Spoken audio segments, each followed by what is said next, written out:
sponsored in part by the Furman Humanities Center. At this time, we ask that you please silence all cell phones. Please refrain from the use of photography and audio or visual recording at any time during the production. In the event of an emergency, please remain calm and listen for instructions from our house staff. In order to ensure performer and patron safety, audience members are asked to wear masks or face coverings at all times during the performance, intermission, and talkback. Please take a moment of reflection to acknowledge the ancestral land of the Cherokee people on which Furman University sits. It is with gratitude that we honor the land and the people who have stewarded it through many generations, and we challenge you to learn from their wisdom. Thank you for joining us. And now, the Student, Faculty, Alumni, and Guest Artist New Works Festival. Congratulations, written by Imani-Grace King. Jamie, Reed, Paige, Juliet, and Erica all huddle around a table covered in desserts, drinks, and small party favors labeled with congratulations, engagement, and Miss Fiancé. They are making sure everything is perfect, photo ready. Everyone is pleasantly pretty in their night out attire. Jamie asserts herself to Reed, who is arranging the cupcakes. Oh, can you make sure that the cupcakes are arranged in a V shape for, like, Veronica? Paige downs yet another vodka tonic. We were thinking for virginity. Oh, yeah, sure. That makes sense. I just want to make sure when it's posted on Instagram, it doesn't look uneven. You know what I mean? Erica, sulking but trying her very hardest not to, starts speaking aloud, not really to anyone. Engagements are so fun. I do wish more men were at engagement parties, though. Like, there are just so many skirts here. Juliet chimes in. She's on edge but trying hard to be pleasant. She ascertains the table. Do you think we brought enough? I feel like we might have not brought enough. The table has some empty space, which makes me think we need more, you know? Not sure we brought enough. Perhaps I can order one more appetizer. Excuse me, I just want to make sure that we brought enough. Juliet tries to take a picture with her phone. It's just not like what she expected. I mean, this was everything I could get with the Venmos I received from this little stingy bunch. It's not every day we get to celebrate our friend finding the love of their life. Actually, as we approach our mid-20s, it's truly starting to feel like every day. Honestly, now that I'm single, I'm seeing that there's just so much out there. And having the time of your life is actually where you find your power. Brian can handle all this power. I'm really better off. I'm really into meditating now, and I've got 3 houseplants. What time is she better again? I'm sure you do. I would just make sure you're here for the boomerang surprise that I want to get. Maybe not now. Maybe just wait until she gets here. I think that would be good. Could you actually just hold on? Just so when she comes in, you can show her these, and so Erica won't eat them. So you're amazing. So glad you're here. Jamie goes to tend to the cupcakes that aren't going anywhere. I have to pee though. Seriously. Well, just hold it. I just feel like Brian has seen that girl. You know, the girl with the nose ring who just can't stop posting about how much he loves those toddlers in Ghana. That girl. I think he's dating her to keep himself distracted. And I know it sounds terrible, but I think to make me jealous. It's actually so. He just doesn't jealousy can make you do things that you can only process later in life. Reed realizes how good that is. Oh, I need to write that one down. I'm gonna post that on Sunday morning. Yep, on a Sunday morning, I'm gonna post that. The only people who should feel jealous is us. Veronica is marrying a fucking Nicholas Sparks fan.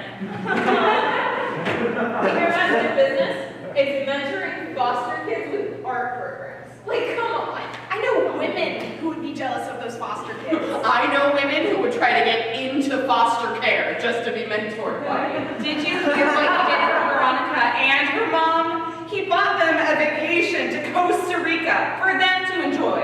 Without him! And I couldn't even get someone to take me out of the garden. He asked her to. Scavenger hunt for her favorite restaurants in her hometown. It's just so thoughtful. He seems perfect. He tweeted this amazing thing about being true to yourself so you can be true to others and receive collective fulfillment. Like, how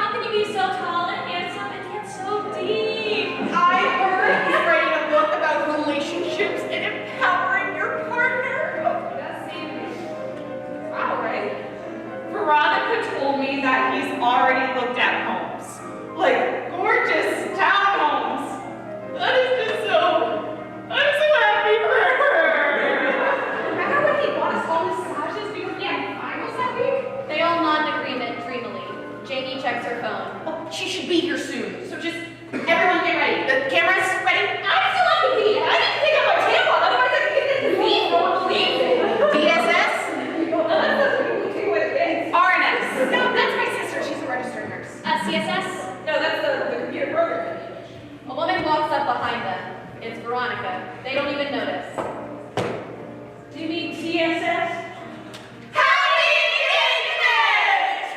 There's a swell of excitement. Photos, boomerangs.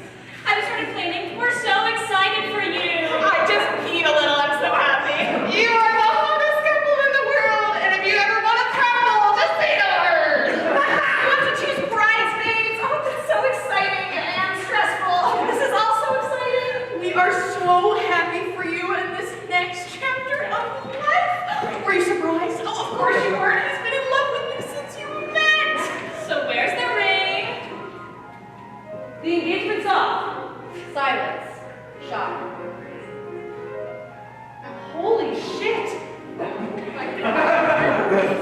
Babe, you okay? Yeah. Hi, sir. Yeah. Hi. Can I get a double gin and tonic and a pimento cheeseburger and mushrooms and bacon, the side jalapeno fries and mozzarella sticks? Yeah. Then go ahead and give me that Jack Daniels pecan pie and then add a shot of Jack Daniels with that pie. Yeah, and the side of that. Thank you so much. Hey, we're here for you. Thank God! Because I'm gonna drink and eat until the chopper is off. So, cheers! Veronica, what happened? Janie, everyone, I mean this with as much peace and love as I can. If anyone asks me about it in the next 2 hours, I'm gonna punch you in the throat. Let's drink! Everyone leaves the stage.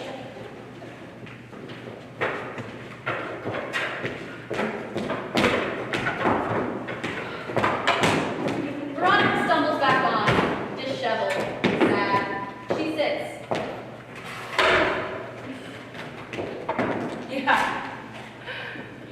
Yep. So that's why I have a little vulnerability issues and intimate fear of circus clowns.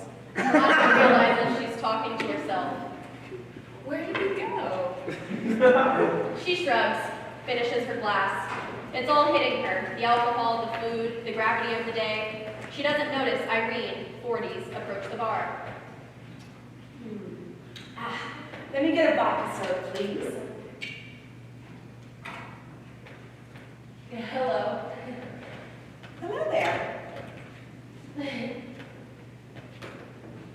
You smell like rose petals. Irene is pleasant, down to earth, not at all put off by Veronica's drunk talk. Thank you. It's a new fragrance.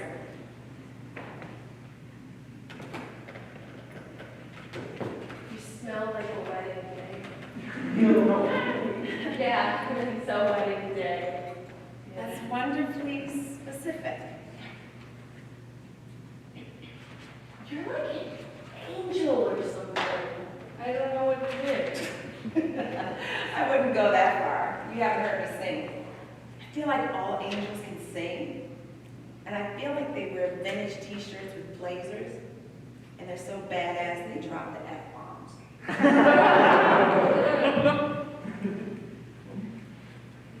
I'm fighting the urge to hug you.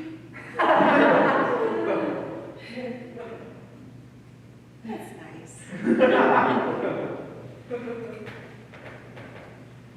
Are you all right? Irene asks so intentionally, it catches Veronica off guard. Everything is perfectly right. I don't know if I really trust your perfect.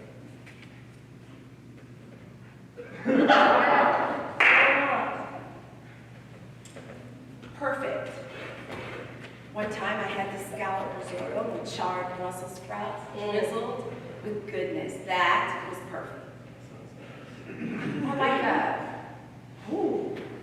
The movie you see just right at the right time in your life, that's perfect.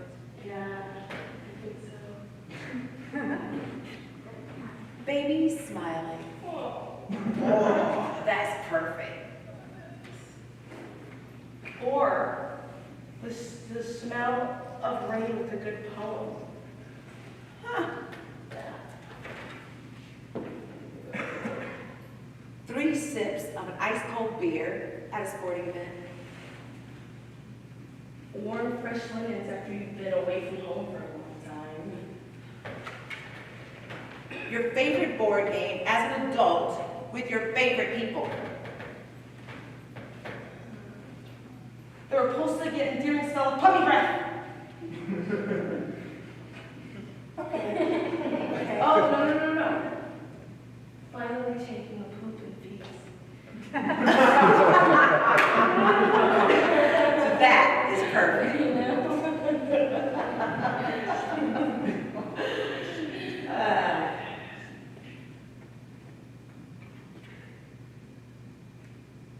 What would you say to someone who decided to end their engagement? Randomly. Even though all your friends and family and people on social media who know jack shit about my life were super happy for me. Huh. I'd say that people don't think about you as much as you think they do. And even if they do, it's more about them than it is you. You think? Phew. I know.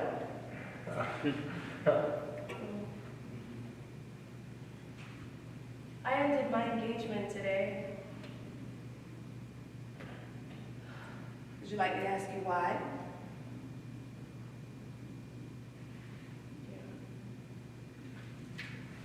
Why'd you end your engagement today?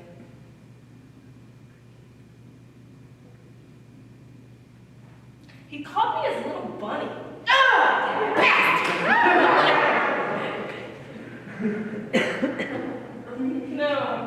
No, it was the way he said it. And when he said it, after I accomplished something really great, or when I had respect for something he didn't understand, he would say, "Oh, little bunny." You said it with that tone? Yeah. Like, "Oh, look at you thinking." Then he would randomly decide to take me somewhere tropical and beautiful and clear my schedule for me. And I know that sounds bad to complain about, but it drove me nuts. Wait, without asking? Yeah! Decided when I needed a break, or I needed to get away. And you know, he actually gave me homework once. He said, "These are the books that have made me who I am. You should give them a read." That was after I got into law school. Books. Huh. Yeah, books. But when I get upset, I start to feel like I'm crazy. Like batshit.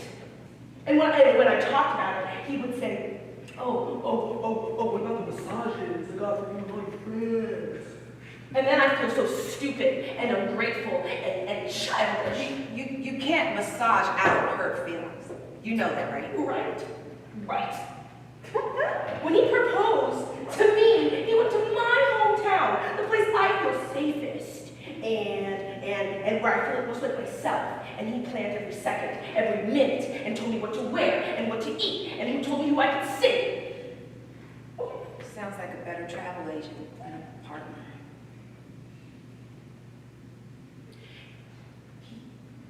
He always knows where I am, who I'm with, how much I spend. No one hears me when I say this, and they point to what he got me, or how cherished he is, or they point to his fucking motivational tweets.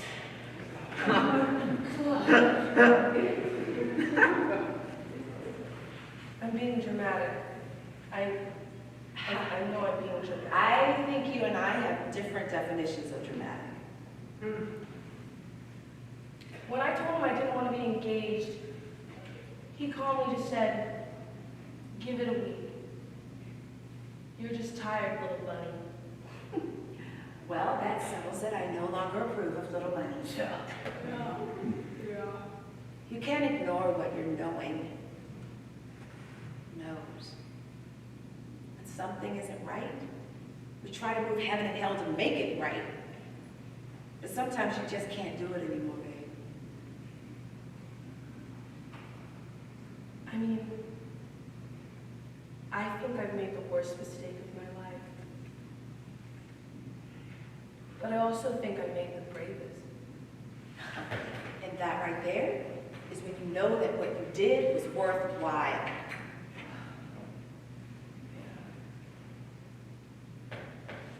He knew about me, you know? But did he actually know me? I don't know, I'm not so sure. He knew I didn't care for avocados, and that I got a C+ in religion, which infuriates me because it's God. And why does God have to be hard? And I broke my wrist on purpose when I was 6 because I was mad at my mom, and that the smell of lavender makes me want to vomit. Yeah. He can get all those little things right about me and still not know me. Care over me, but not care for me. Love patterns of me, but not love me.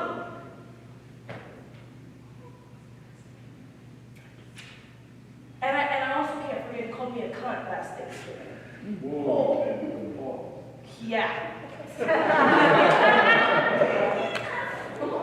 But at the same time, it's not like he hit me or anything. Huh. And that's the standard? He didn't hit me, ergo I'm okay, he's my guy? Hell no. Once you say it like that.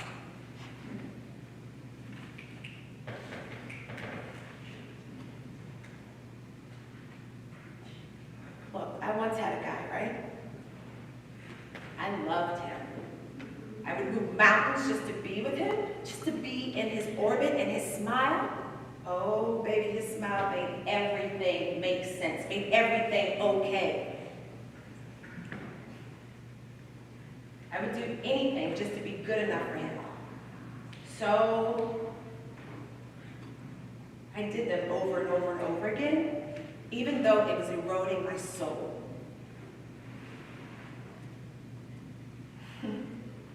I loved him when he drank, I loved him when he called me fat, even when he convinced me that I truly deserved to feel small. He didn't hit me either.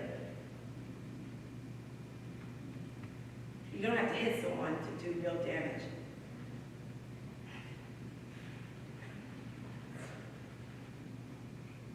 Well, where is he now? He's dead. I'm just kidding, he lives in St. Louis.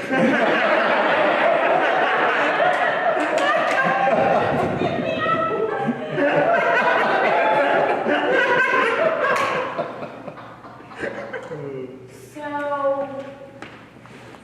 tell me, what is it that you want?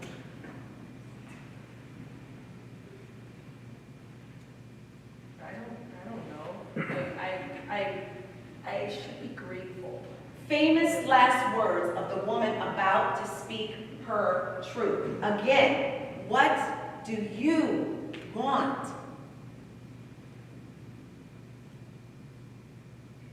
What do I want?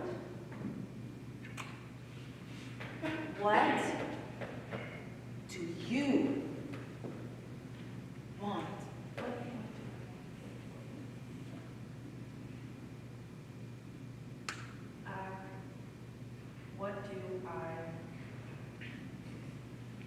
What do I want?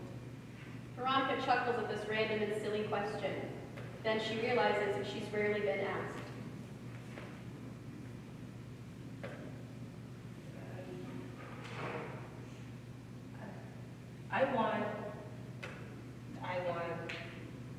This made me think of you phone calls. I want someone to know my schedule. And then say, oh, we can't do that because you're gonna be doing that, so we can't. I want that warm moment after a goofy fit of laughter. I want the quick glance of her. Can you repeat that? You know? And guess what? And guess who I never saw her? This made me think of you. I want to be surprised because I didn't think they remembered that small thing I said while I washed my face in the morning.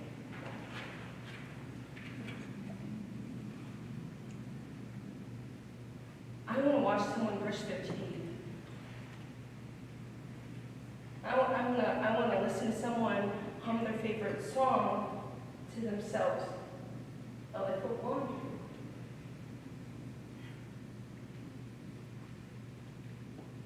I want to know how they like their tea. And I want to cry at different parts of the movie that we both have never seen before. I want whispers of let's get out of here. And don't forget your sweater, you know how you get cold, you know.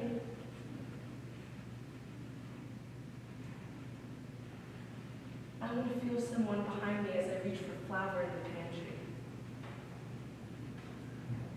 I want to fold someone's sweatshirt and watch them wear that sweatshirt.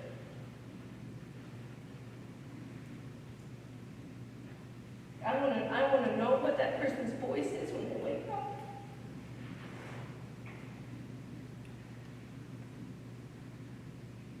I want someone to point to me from afar and say, look at her. Look at her. You know? And I want someone. I want to look at them from afar and say, gosh, look at them. You know? Yeah, that's, I want that. And I want it with the right person. So Irene grabs her hand. And you know what?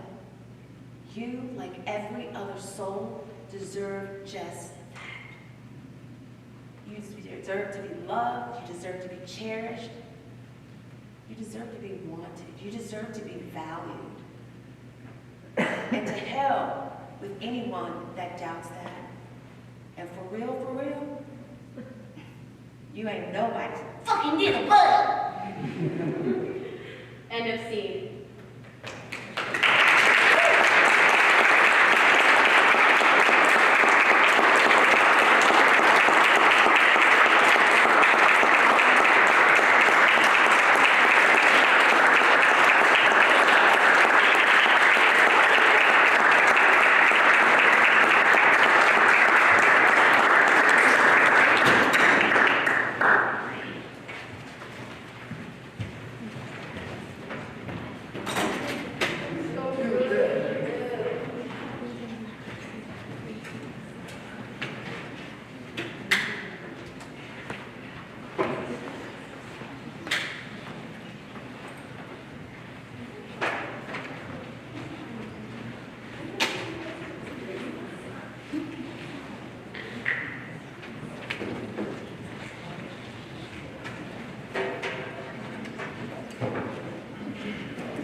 Upward and Over the Mountain, a play by Jason Robbins.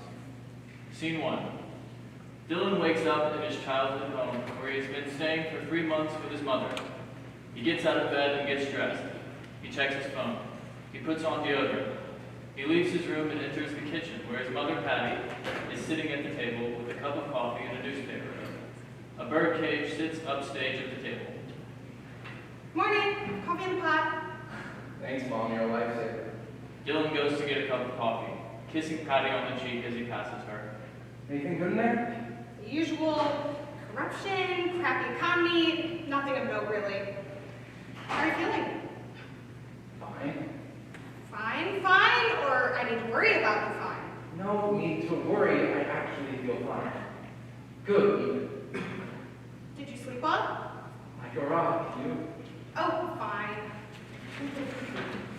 Fine, fine, or you need more ambient fine? Watch it! But if you must know, I haven't been sleeping all that well for a few days now.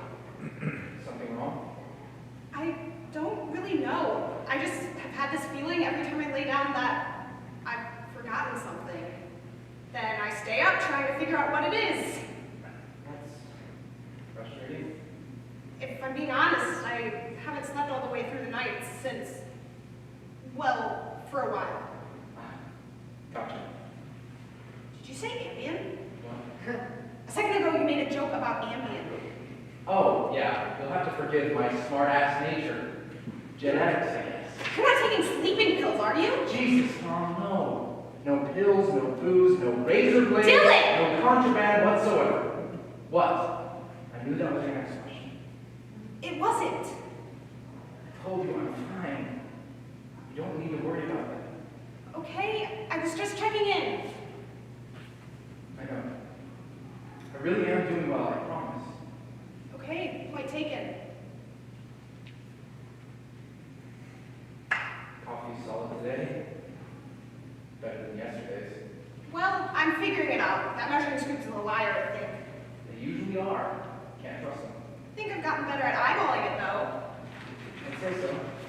Maybe one of these days you'll wake up first and make your own. You know, I never asked you to make me coffee every morning. Yeah, I'd prefer not to deal with you when you're grouchy, though. Fair enough, I guess. But I can make it if you want. No, I don't mind. Makes me feel useful in the morning. Buying your love with coffee is cheap, but I'm not above it. You know what, I'll take it. I want to make sure you're comfortable while you're living here. Thank you. I appreciate that. I figure you've been through a lot, so the least I can do is to learn to make coffee the way you like it. Thanks. Is there anything you need help with? It's a two-way street, you know. Well, if you're offering, can you take the trash out? Yeah, sure. Dylan goes to take out the trash. Can you leave the paper on the table? I want to look at the job ads. Oh, sure. While Dylan is outside, Patty turns to the back of the paper and inspects the job ads. Dylan re-enters. Not sure there's anything in here that would be good for you. Well, I'd still like to look through them.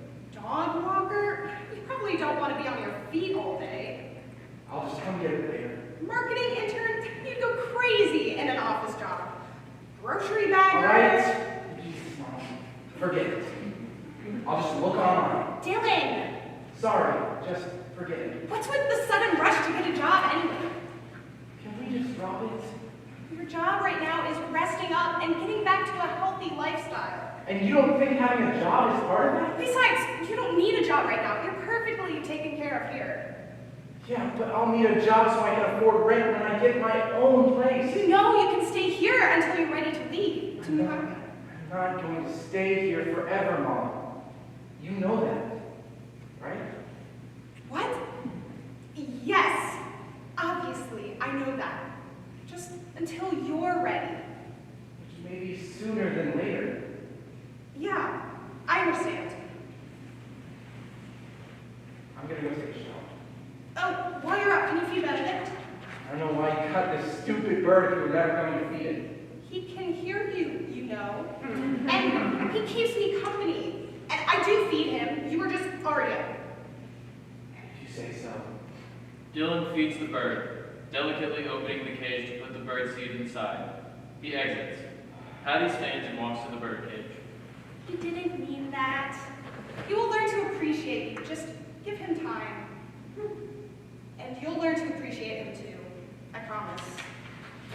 blackout. Scene 2. The middle of the night. Dylan enters the kitchen from his bedroom and opens the fridge. He pulls a snack out, and as he does, he knocks over a bottle of ketchup, which causes it to drop with a loud thud. This wakes up Benedict, who squawks loudly. Shit! Oh, shut up! It wasn't that loud. Dylan picks up the bottle and replaces it in the fridge before going to sit at the table. As he does, Patty enters from the other room, holding a baseball bat.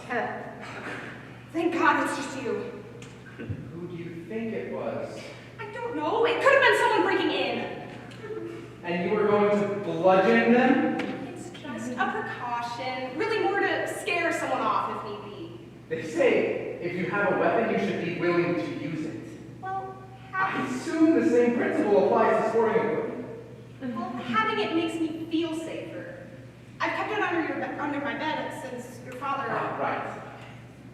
I'm glad it makes you feel safer. Sorry I woke you. I'll keep it down here. That's fine. I'm up now. The adrenaline of thinking I was being robbed will probably keep me up until morning anyway. What would a robber take from here anyway? We're not exactly affluent. That doesn't mean we can't get robbed. We have some nice things. Like what? Well, the TV. Is 10 years old. Your father's old guitars. I sold all the ones that were worth anything. Well, there's Benedict. Why would someone steal a bird? Not that they would steal him, but he's valuable, is all I'm saying. Maybe not monetary value, but the intrinsic value of a living thing. Why do I feel like this is turning into a lecture? Not a lecture. I'm just saying that life has value of its own accord. You eat living things. That's not intrinsic value. That's valuable to you because you are using it, exploiting it somewhere. That's not the same thing. Do you think chickens have intrinsic value? I'm talking about a pet, not poultry. How about cows? They say that humans are most sympathetic towards large mammals, but we eat cows all the time. I don't know who they are, but I would wager that has something to do with the fact that most people don't actually have to slaughter their dinner. But what's the difference between Benedict and a cow that someone else has to slaughter for you to eat? Why is one's life more valuable than the other? Benedict is not a fucking cow! Neither are you.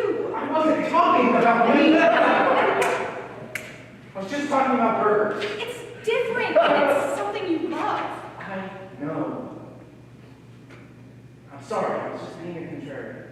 Benedict is one thing, but I promise you, your life is even more valuable than his to me. That isn't the conversation we were having. Maybe it's one we should be having.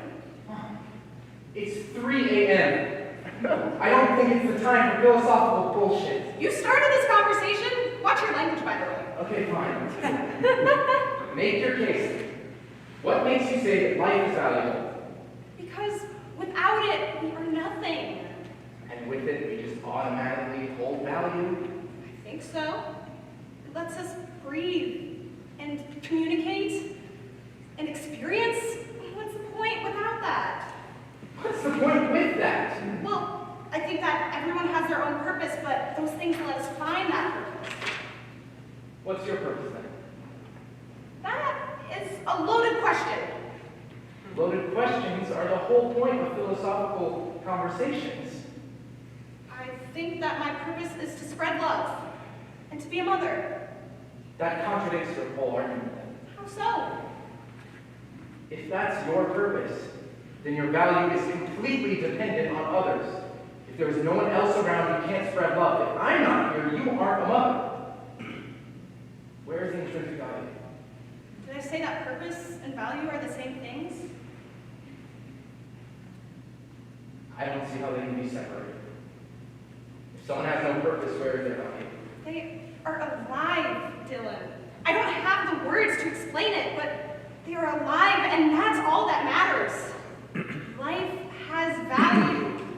Even if you can't see it, the people around you can see the value in your life. Are we talking about me again? Yes, we are. You have value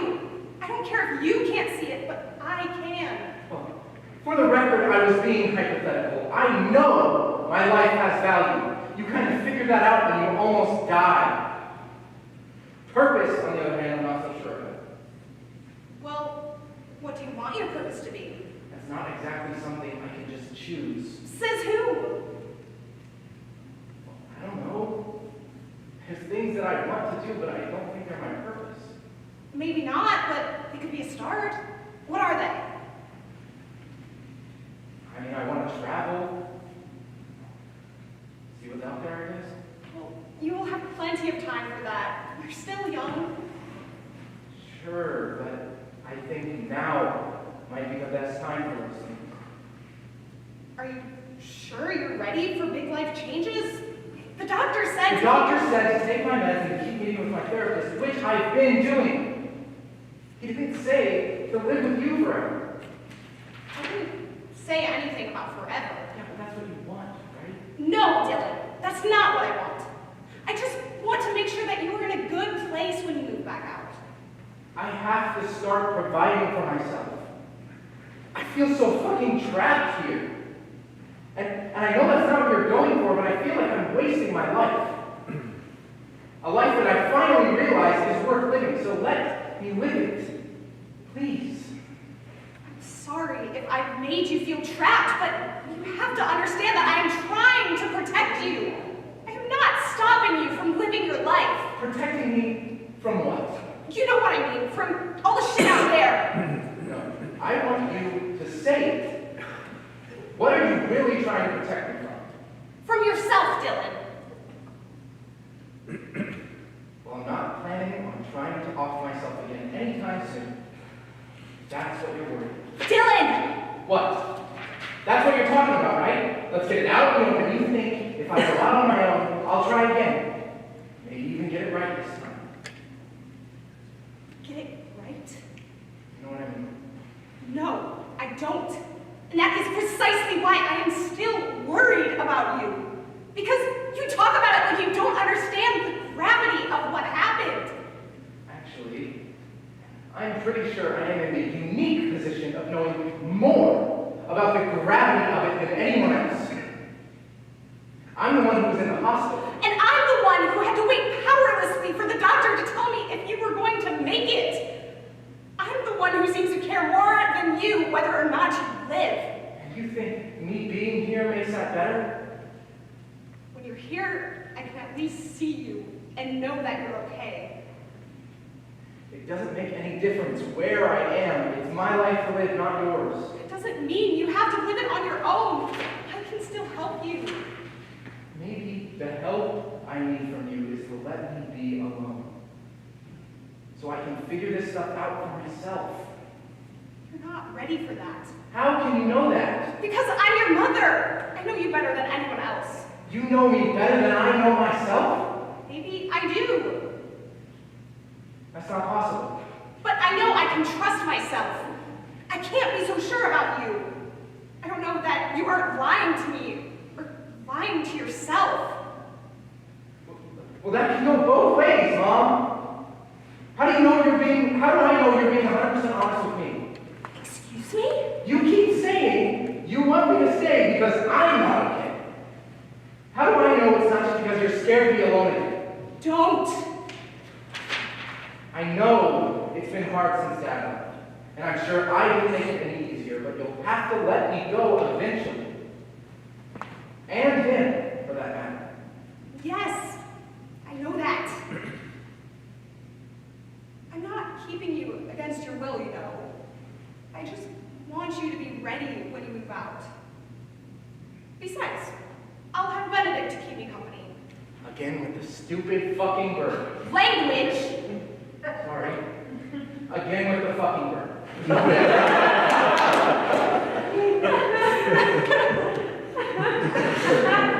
You know what? That makes me happy, so you can just deal with it. Well, I guess that's something else I need to work on. Something else? What's the first thing? Not being so defensive.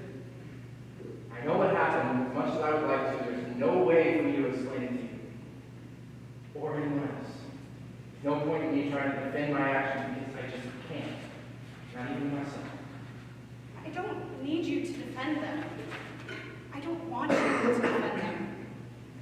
I just want you to understand how that affected me and how that affected you. I'm living with the effect it had on me. Probably will be for the rest of my life. Just because you're living with it doesn't mean you understand it. Yeah, you got that right.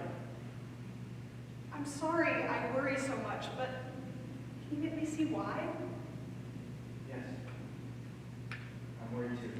Then why the rush to get out and make it on your own? Because I have to know that I can. But what if you can't? I don't know. I guess I come back. So what? You get stuck in a cycle of you leaving and coming back? It doesn't have to be like that.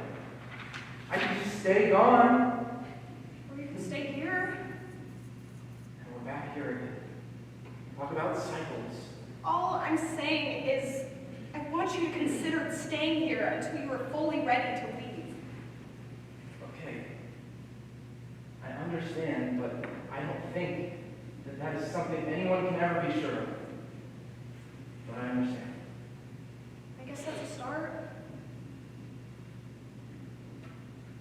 Well, I just came down here for a snack, so I think we're gonna head to bed.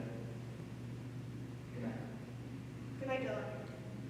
I love you. I love you. Dylan exits. After he is gone, Patty begins to silently weep at the table. Benedict squawks. Blackout. Scene 3. The next night. Dylan sits at the table. He seems to be waiting patiently, not agitated. Patty enters, clearly intoxicated. She has had a long night out. Dylan looks up and the two make eye contact. Looks like you had it on the night. Yes, I did. Is there anything wrong with that? Nope, not an accusation, just an observation. We were celebrating. Sherry got engaged again. How many times is that now? You know what they say, 4th time's a charm. Well, I hope this one sticks. Anyway, I was just making sure you got home safe. I'm headed to bed. Do you need anything before I go? How about a nightcap? Want to share one more drink with me? You know I don't drink anymore. Oh, shit, Dylan. I'm sorry, I know that. Will you dance with me? What? Oh, come on! When you were younger, you used to dance with me all the time. Spin you around the kitchen. You loved it. Yeah, because I was like 7. It's really late. Dylan is interrupted by the radio that Patty has turned on. The radio plays Mamas Don't Let Your Babies Grow Up to Be Cowboys. Oh, I love this song! Cowboys Just one, and then I'll let you go. love in their heart to hold. The two start to dance, pretty badly, not quite on the beat. It is a nice moment that they both find calming and pleasant. As much as Dylan denies it, he always liked dancing with his mom. All the dance. I'm glad you're not I'm not sure you threw the career off in a minute. Oh, gosh, you know what I mean. I'm glad you're not probably either. No, I could have been if I wanted to. Is that so? It surely is. Before you were born, your father wanted to buy a ranch in Oklahoma and be real-life cowboys. Why didn't he? Because I told him I wouldn't marry him if he did. I knew he'd get tired of it and move on. Would have been a waste of money. Maybe that stability wouldn't have been good for him. As the song ends, the two sit down at the table. Oh no, there's nothing stable about him. Well, I guess you knew more about him than I ever did. I knew him longer, but the more I think about it, I don't think I knew a single thing about him. He was always pretty hard to read. I miss him sometimes. What? Why? He left us with nothing. He was a piece of shit. I was with him for 16 years. When you're with someone for that long and suddenly you aren't anymore, you miss them.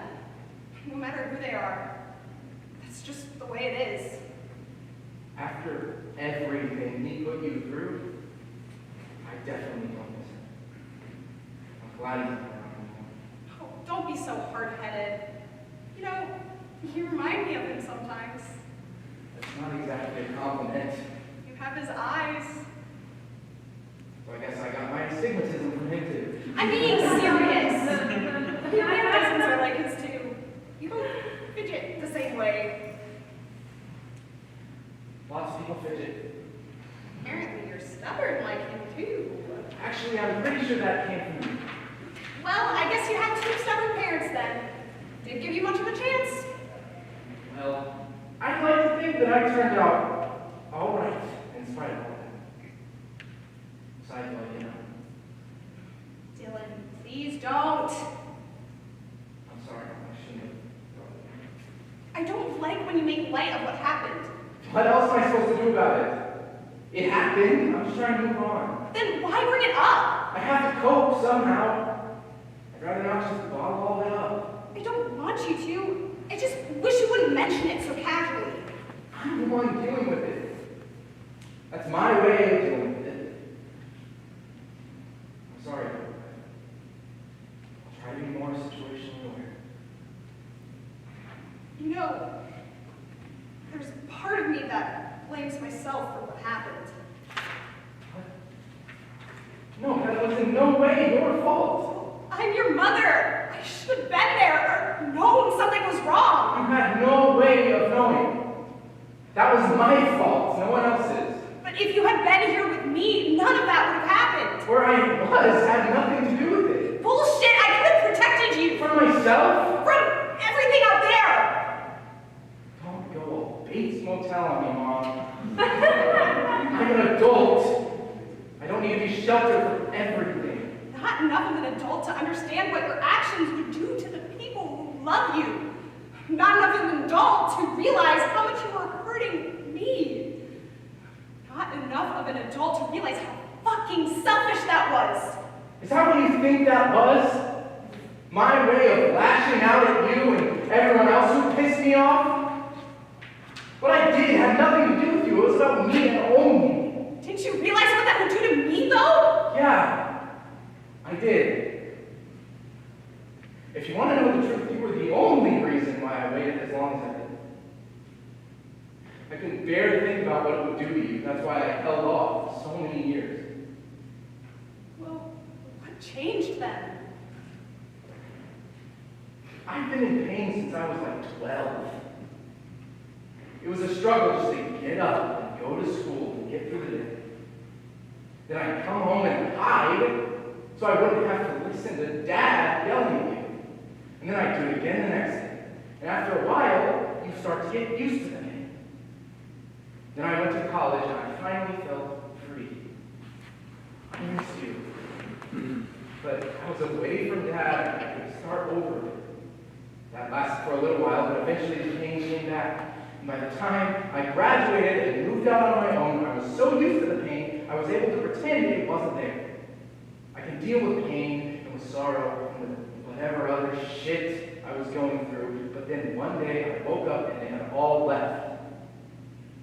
I felt nothing. That's why I didn't like it. I couldn't deal with the nothing. Dylan, I don't know what to say. No. It's okay. I'm sorry that I put you through that, but as awful as it sounds, I felt like I had no other choice. There was nothing you could have done to stop me. I don't really know what to You say. don't have to say anything. How can I know you won't feel that way again? I guess you can.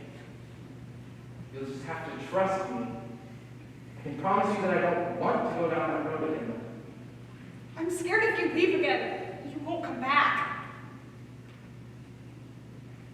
Well, that would be stupid of me. I'd never be able to find a better dancing partner. Dylan reaches out for Patty's hand and they start to dance again. This time it is I'm So Lonesome I Could Cry.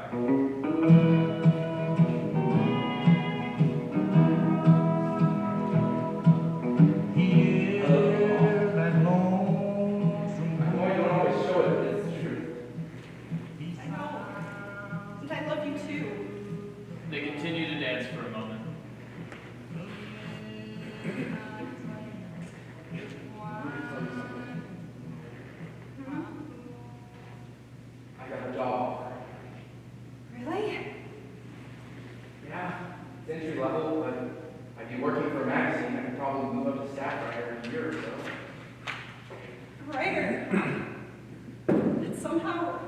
makes a lot of sense for you.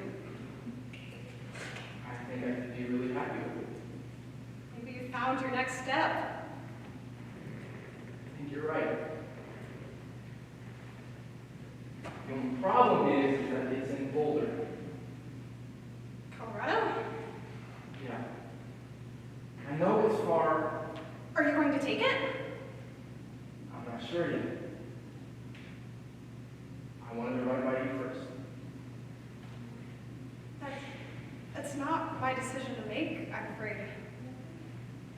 If you want me to stay, I will. Dylan, it's a choice you have to make for yourself.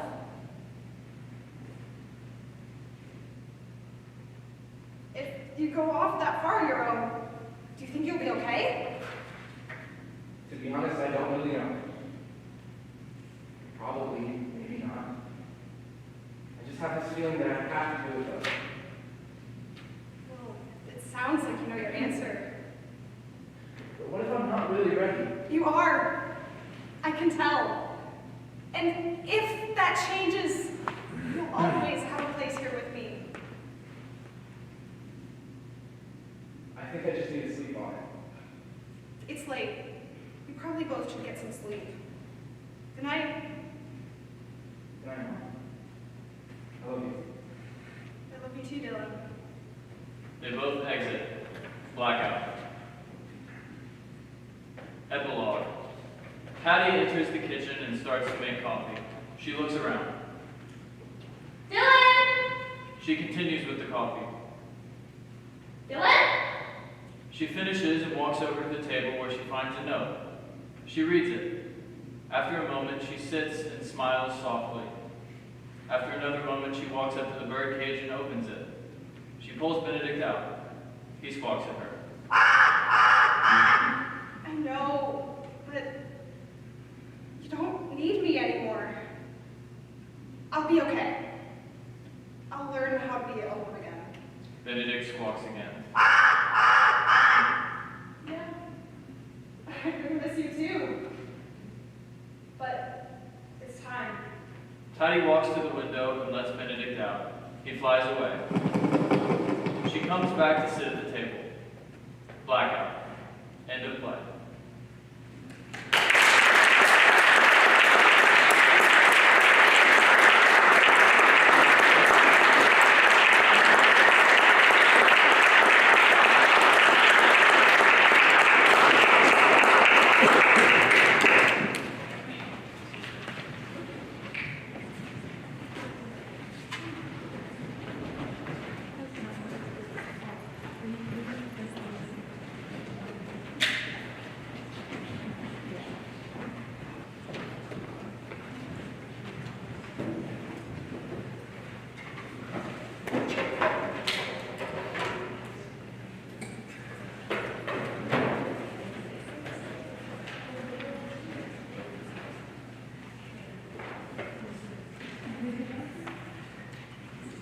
Farewell, or For the Love of God, by Anna Bowman. Setting, a Southern liberal arts college. Character breakdown. Sarah, a young woman who is freaking the fuck out. One saw all her worth in a mediocre man, struggles with self-esteem, a volcano on the brink of self-destruction. Dean, a mediocre straight college Catholic guy, only prays when people are watching. Paige, a stereotypical, preppy, smart Catholic young woman. Congregation, a group of lethargic college Catholic students. Professor, a professional with good intentions, wears cardigans. Priest, a godly man. Sarah enters, and the stage is still dark. She stands, facing the audience. Dear Sarah, I don't really know how to say this, so I decided to write it. Thank you for the last 2 months. You have been a wonderful girlfriend, and I'm grateful for our time together and all that you've taught me. We come from 2 different worlds. You shouldn't have to hide who you are, and I'm sorry if I pressured you into doing so. I think I was hiding who I was too. I think God has been calling me to the priesthood, and I have to hold on to that, meaning I have to let go of you. I think I was trying to distance myself from my vocation, which is why I loved you. You were free of God and religion. What I didn't realize is that I was actually using you to deny myself of my own faith and my calling. You don't deserve that. I know this may come as a surprise, but it's something I've been considering for a long time. I hope you can forgive me. I do wish you every happiness, and I'm here for you if you need anything. I'm praying for you. Dean. Lights up on Sarah. Have you ever been electrocuted? Where you felt everything inside of you start to vibrate, desperate to get out? Where you could scream at the top of your lungs and you still wouldn't feel in control of the feeling? Honestly, I didn't know what rabies felt like until now. I feel violent. I feel untethered. I've become feral. How could I, a feminist, independent, educated young woman, have my heart broken by a man whose brain is spelled the same as Brian? Do I have an ounce of integrity? Miss Grady, can you explain Chief Grace to the class, please? Yes, so Chief Grace is this ideal, often exemplified in Christianity, that is this kind of blanket amnesty policy for all who contribute to the church, regardless of how they uphold their beliefs. But in politics, it's connected to this false patriotism we see in the U.S. in relation to the military, yada, yada, yada, yada. I don't know enough about that. Back to business. Back to Dean. God, I hate that asshole. I gave him the best 2 months. And the second he faces the tiniest bit of adversity, he breaks up with me by joining the priesthood. He didn't even have the balls to talk to me about it in person.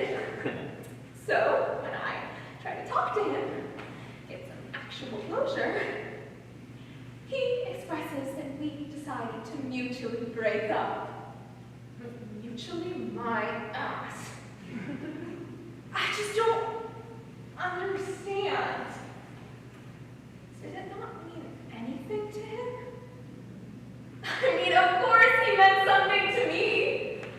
And I don't think it was just because he was the first boyfriend I actually had feelings for, but he texted me these love letters and used Google Translate to write in French, and he told me he loved me 2 weeks in. What was I supposed to think? What was I supposed to feel? I'm realistic and balanced. And the second I fall for him, my life is left in shambles. A friend of mine introduced us at a party. We shared a lot of interests, especially books. He actually understood my attraction to words. So we started going on late night walks across the campus until one night he called me. Hey, so I kind of have a crush on you.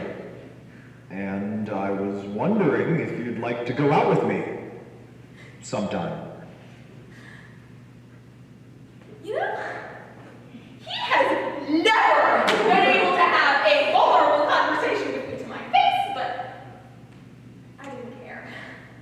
So I accepted this late invitation, butterflies in my stomach.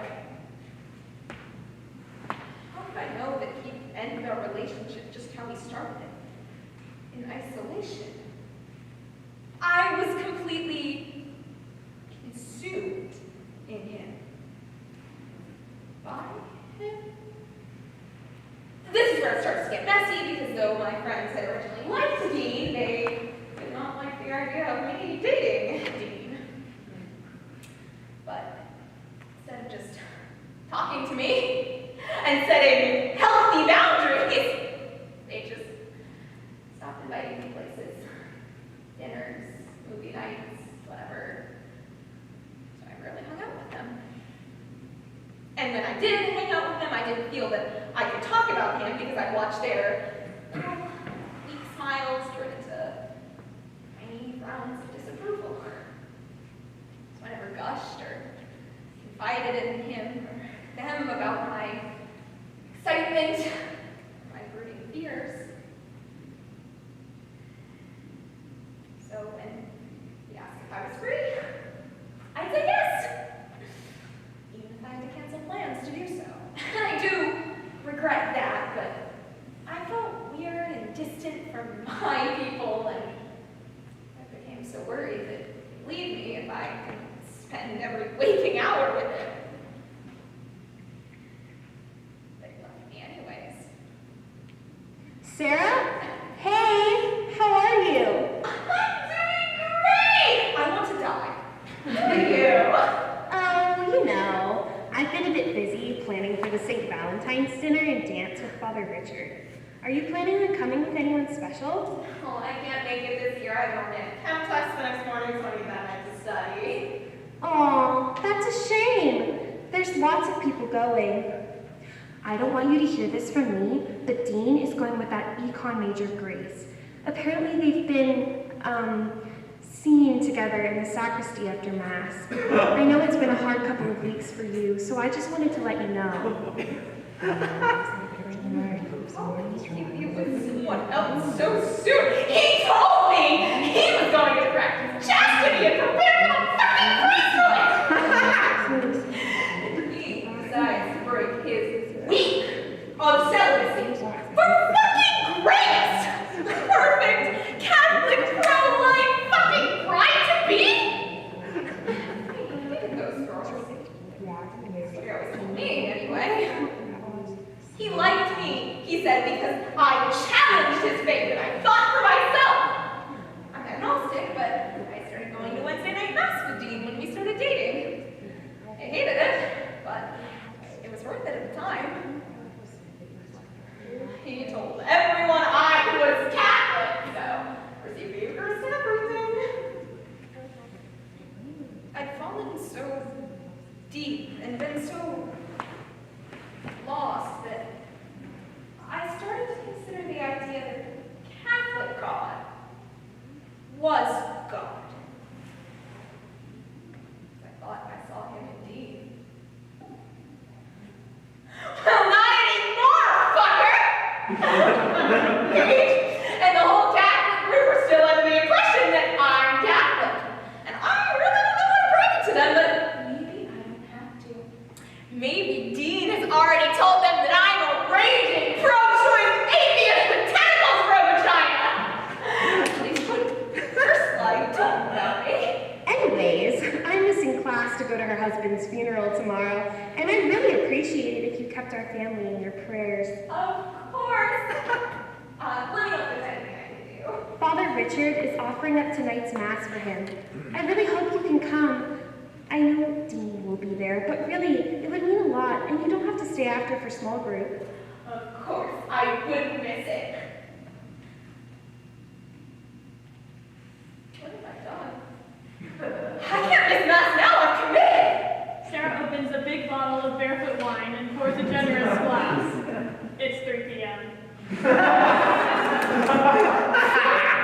I supposed to face Dean? What if he's there with Grace? I mean, it's only a matter of time until Paige and all the other Catholics find out that I'm not Catholic, so maybe I should just call it and end our friendship here. I could always text her right before and say that I don't feel well. Which she'll know is bullshit. If I go, I have to be prepared to be clever and sharp and really make Dean see how I'm better off without him. Perfectly rehearsed comebacks for conversations we won't have. Sarah downs the first glass, sighs, and pours a second. Okay, I'll go. I'll look good as hell, and I'll ignore him unless he speaks to me. The sound and lights work as one to create a shower. Sarah uses it accordingly. I'm going to shower and shave and curl my hair, do my makeup for the first time in weeks. And of course, I will wear my most perfect casual dress just so it doesn't look like I'm trying too hard. And I'll wear my heels because they make my legs look great. Sarah gets out of the shower and applies makeup. The self-awareness sinks in. What am I thinking? I look like a fool. Sarah pours another glass of wine and gets back in the shower, but this time it is devoid of hope. She starts to cry and break down, but she is still fighting her vulnerability. How could I let myself get here? How could I lose my friends? Were they my friends? I don't know. I think so. I just don't get it. I used to put everything on the line for them. I was there whenever they needed me. Or I tried to be. What did I do wrong? Why? Why would they just leave me? I really deserve that for dating Dean. I tried. Or I feel like I tried. I'm so confused. I let everyone down. I failed them all for fucking Dean! Sarah gets out of the shower for the second time, ties up hair, and puts on a swipe of concealer. This way, I am so presentable. This way, maybe he won't think I'm ugly. Sarah stands and attempts to gather herself, somehow still confident. She lightly pours the remaining wine in her glass into her water bottle. Just in case I need it during the service. Some of it's had to have worn off by now. Sarah is on her way to the chapel, walking more put together than one would expect. Sarah, hey, it's good to see you outside of the lecture hall. Hi! Good to see you too! I appreciated your addition to the class discussion today. A very insightful interpretation of the reading. I can always count on you to really come to class prepared, which I appreciate. Thanks, it means a lot. I've really been enjoying what we've been reading lately. Oh, good. I'm glad to hear that. Sarah, I was wondering, how are you doing? I know it's a busy time of year, and though you consistently do great work in class, I can't help but notice that you seem a bit out of it. I'm okay. Sorry. The professor waits for Sarah to continue, but she doesn't. I see. Well, if you ever need to talk or want to be put in contact with someone, you can always come to me. I know that one's 20s can be a very lonely time, though that never seems to be how it's advertised. Know that it's okay to ask for help. You don't have to be alone. Have a good night, Sarah. Sarah doesn't really know what to do with this, so she continues to the chapel. She enters as the musicians are warming up. She sits in her pew. Sarah pretends she is reading and or sending a very important text.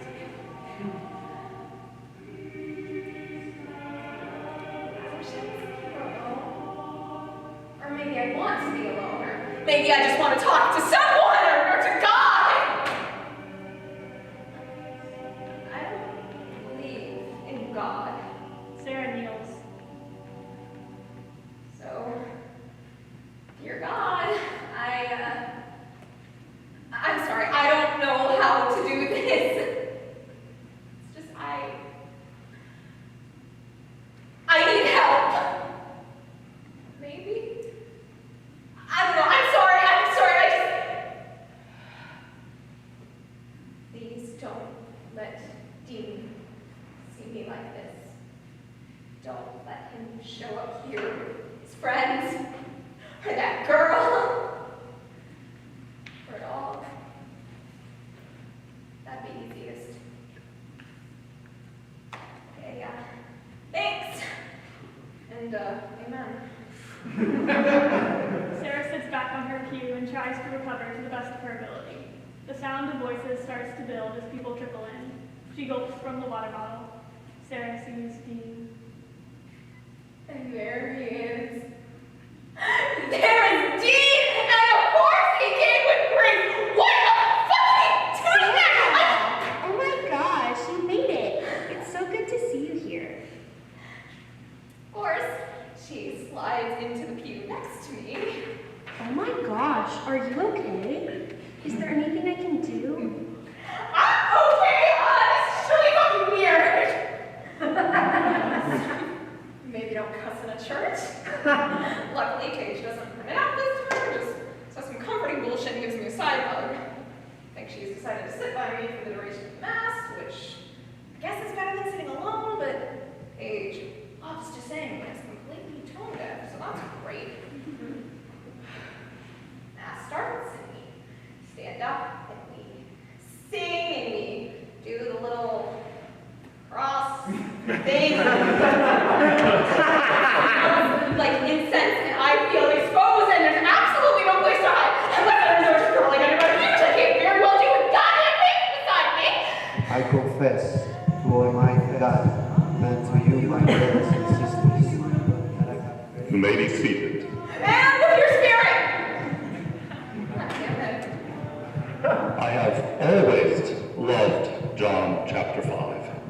really accentuates the power and beauty of the priesthood. I know all you college kids must be rolling your eyes, but really there is so much offered for you in the priesthood. I mean, you get to be married to the church, which is one of the many reasons I felt called. I truly loved the church. Now, you might not all be called to the holy orders, and I know that when I was your age. Sarah is struggling to survive. She tries to focus on something, anything. Let us pray. Our response is, Lord, hear our prayer. Lord, hear our prayer. Today's Mass is offered for Page's family as they enter this time of grief. Heal their pain. Dispel the darkness and doubt that comes with grief. May her uncle now be admitted to the company of the saints. Lord, hear our prayer. Now the congregation may make their petitions.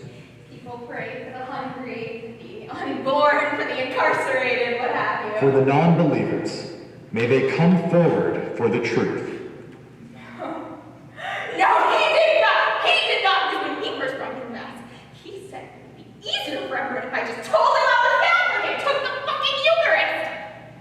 Of course, I believed him, and of course he decided to bring it up publicly and just talking to me like a fucking decent human being!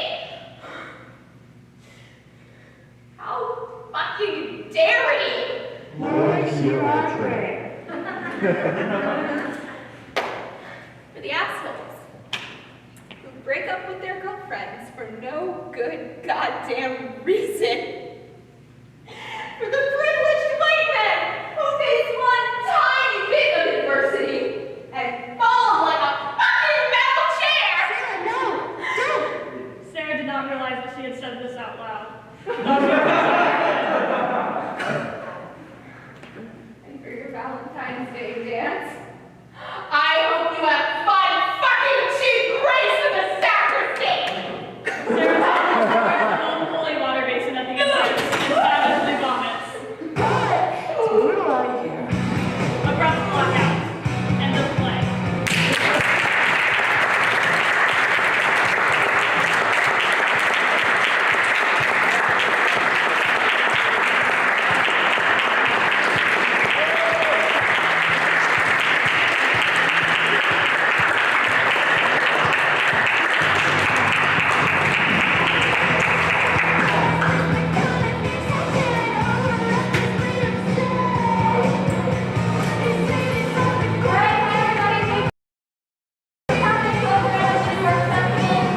We're going to transition now to the talkback portion of the evening, so I'm going to invite the three playwrights up tonight, Imani-Grace, Xavier, and Anna Bowman. We're going to be joined by our dramaturg, Quinn, Xavier, Hernandez here in just a second, but I want to take a moment to introduce myself first. My name is Emily Enlow. I'm a senior theater arts major here at Furman. I'm the president of Order of Furman Theatre and the co-producer of the New Works Festival. And once we see that Quinn is on the Zoom, go ahead and tell you a little bit about them.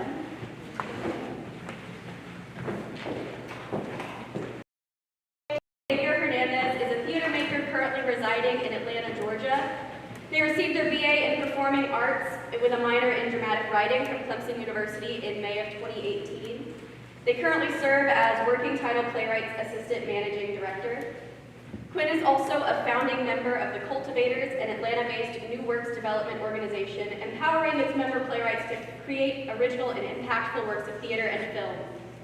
Quinn workshopped their play, Death Before Decaf, with Furman Theater's New Play Development Lab MAX program in May of 2021. We're excited to welcome them back as the dramaturg for the New Works Festival.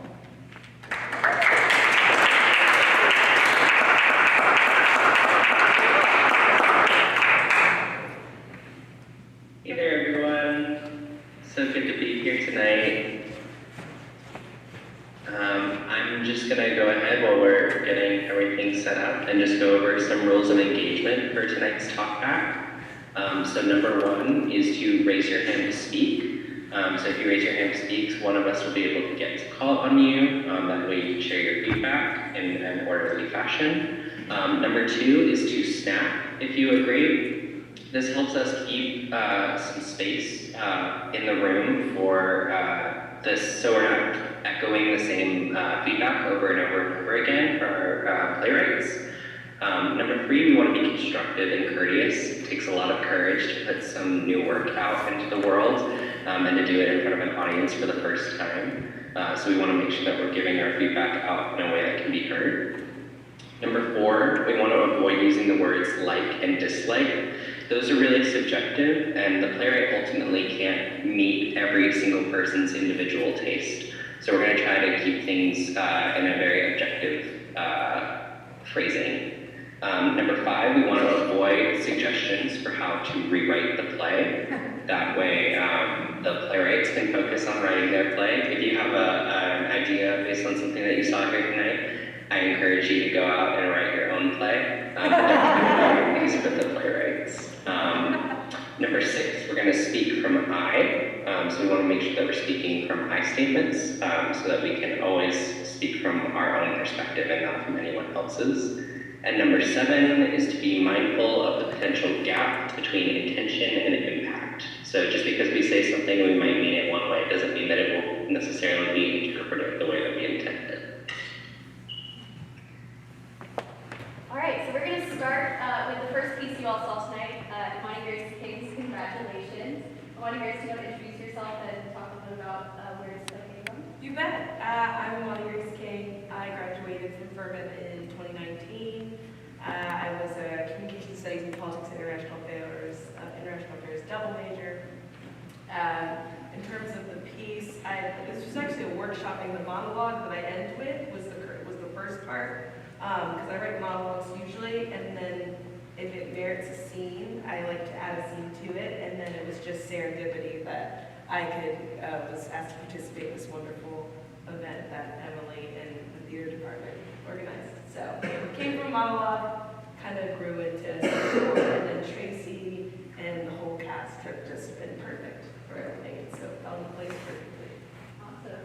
So our first question for you all tonight is, what resonated with you? So images, moments, anything like that. If you want to just raise hands, I will call on you, or Quinn. Yeah. The shift from like a large number of characters on stage to only 2, which is way more.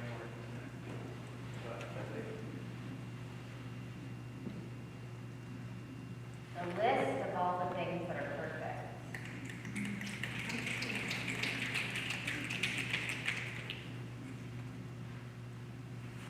The contrast between what the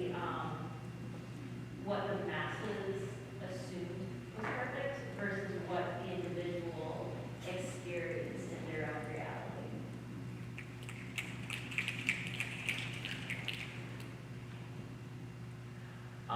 The humor, even in like an upsetting situation.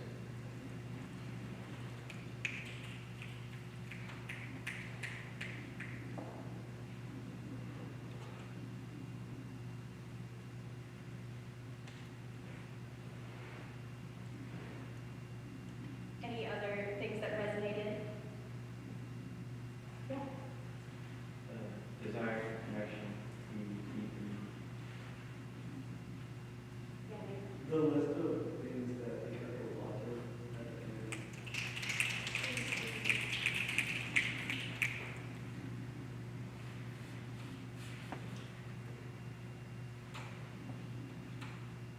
Awesome, thank you. We're going to shift now to our second question, which is actually asking, what questions are you left with?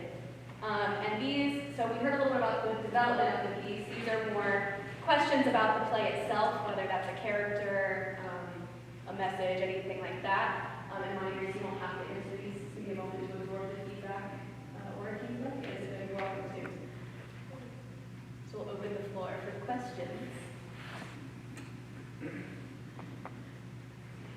When Veronica decided to break off the engagement, I'm wondering how that conversation came about. Like, was it a sort of random thing, or like was she thinking about it a long time, or was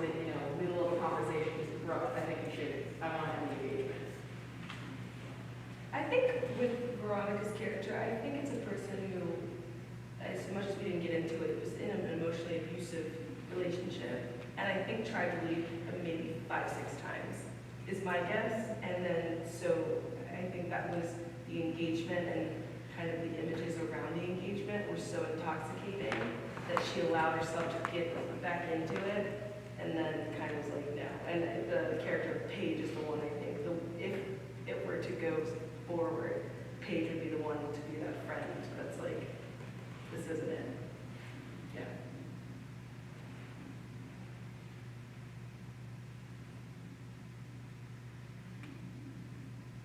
What other questions?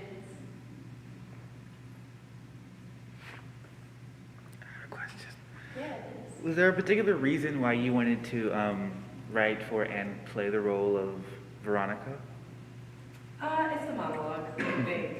I really think, because at first I was like, I really could just direct it, but the more I did the monologue and performed the monologue, the more I just wanted to see it with legs, and to see what it's like with legs and with me with it. And I'm curious to see, we're doing it with an adult acting class, so there'll be someone else who's doing it, and I'm so curious to see how they'll do it. So I wanted to see it, but I just wanted to what would it be like. It's that monologue.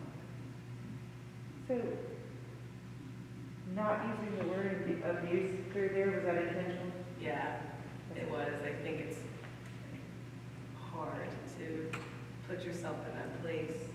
And I think we have so many symptoms of it, but do we really have a word for it that it seems like, oh no, that's someone else's issue. Like, why not? It's not me. So yeah, that was intentional. Great, thank you. All right, we have space maybe for one more. Anybody else has a question? Yeah, Nate. The character writing. What was your inspiration of it? What were your thoughts for that character? Literally Tracy, the actor Tracy. I wrote for her. This is sexually who she is as a person, and if there was any person to just be with this poor drunk girl at a bar and to talk to her and be delightful to her and hear her and value her and make her feel seen and also be witty and funny and perfect. I wish she was here right now so she could, and this is the only time I'll compliment her ever. She would literally, that's the say, yep. It's a love letter to Tracy, but we'll just keep that between us. Not tell her on Friday. Awesome, thank you, Imani-Grace. Thank you. So we're going to shift now to Jason's play, Upward and Over the Mountain. Jason, would you like to introduce yourself and your play? Sure. My name is Jason Roberts. I'm a junior theater arts major. And I wrote this play, started end of last year. I knew I wanted to write about a mother and son relationship because I think it's a really beautiful dynamic, really interesting dynamic that's not explored as much as I think it should be. And then I wrote about it, and that's where we are. All right, so what resonated with you from this play?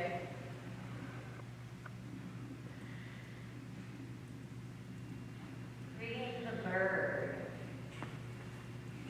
at the end. Reading the bird.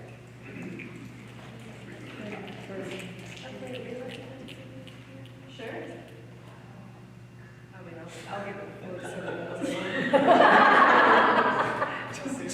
just asking. Not really asking. Just spitballing. Any other images, moments resonate with anyone? The shift between anger and humor and sentimentality.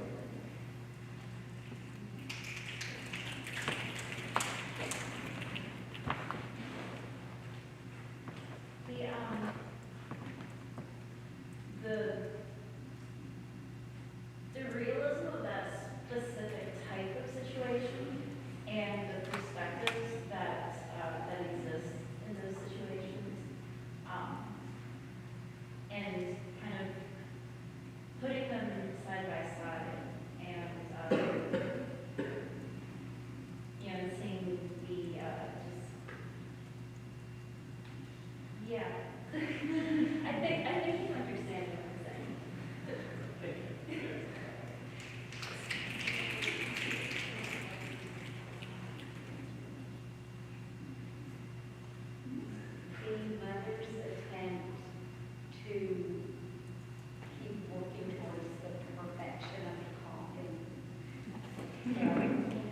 love, you know, so we get action.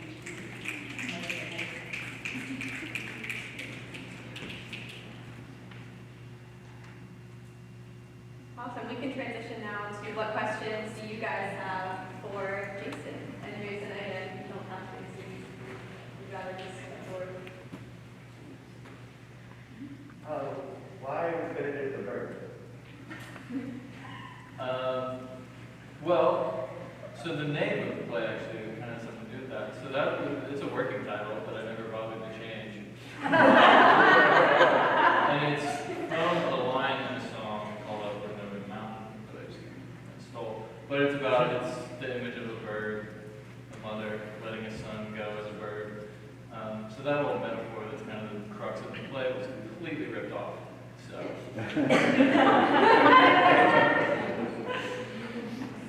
Your music is magic.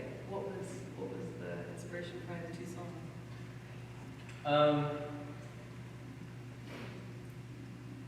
Well, one was Don't Let Your Babies Grow Up to Be Cowboys, I think. The name, it's just such a perfect moment for that. It sets up whatever she says. But then the other one, I was trying to think of more of mood songs, things that fit the mood in that one. I love that kind of music. It was on playing on shuffle or whatever. And I was like, that's the one. Yeah. Yeah, Seth. So I know there are obviously like many different types of relationships between mother and son. What led you to choose this kind of open relationship between the two where they can communicate the way they do? That is a really good question. I'm going to sit on that one. Either of you. Might talk to you later, so.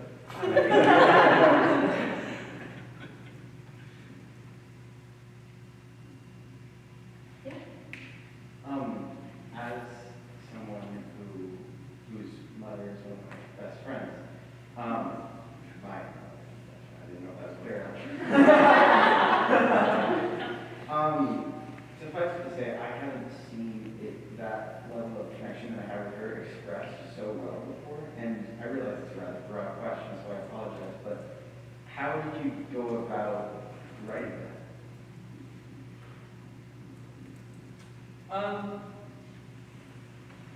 This is a pretty broad question. I think what was important to me about this play because before there was any story, any plot, it was that relationship. And I think that's what, to me, is the most important part of it. So, I could give you a really long answer, but basically it just came down to that's what my focus was from the beginning. So I thought out the relationship, thought out what their dynamic was like, and that was kind of just where I started from with everything moving forward. Awesome. Thank you, Jason. We're going to shift now to our final show of the night, Feral. Hi, I'm Anna Bowman. I am a senior theater arts and English writing double major. I wrote this play actually first as a short story back in 2020, right when we had gone into quarantine for creative writing class. I went to a Catholic all-girls school. One of my best friends was broken up with from a boy who joined the priesthood and then didn't. And that has always stuck with me as the best breakup ever because it's so funny. And I always wanted to use that. And I also always wanted to end a story with someone vomiting in a church. And so those two ideas came together into Feral, and I really loved it as a short story, but it didn't feel right. It never really felt like it had grown into what I wanted it to be. And so when this project came up over the summer, and a little bit in the spring, I started to form it into a play, and it took on a new life, and Sarah took on a new life, and I really just wanted to highlight how isolating it can be to learn how to be a person and learn how to grieve in your 20s, which is really the first time you experience that alone.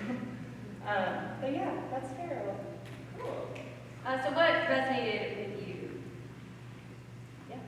The use of the voiceovers and not putting a face to the voices.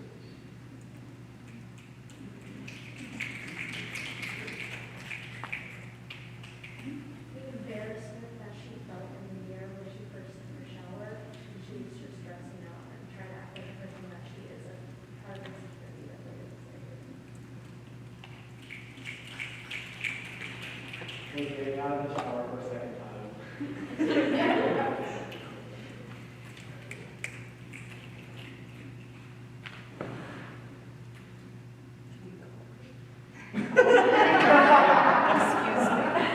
She's the head honcho. She organized this. But now I'm going to tell you how great I am. Yes. The juxtaposition between the F-bomb and, you know, the holy sacraments and hymnals. Yes. The movement away from the music stand, in a sense, from the podium, and then kind of an even more unchained feeling.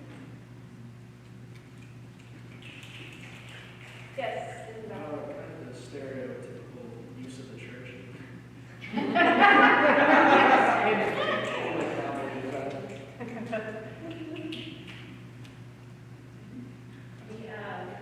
Praying to a God that she didn't believe in. Yeah, one more thing. The switch up from when she was kind of speaking to actually speaking out and not realizing what she was doing.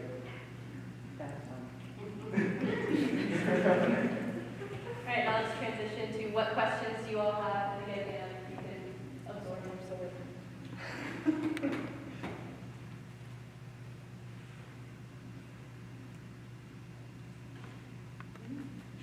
When she decided to go to the mass after her friend asked her, she said, well, now I've committed.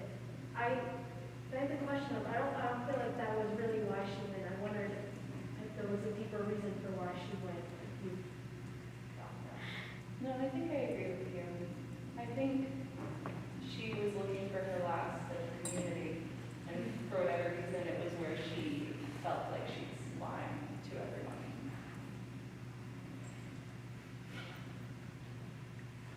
Yeah. Is the character telling the truth about all these situations?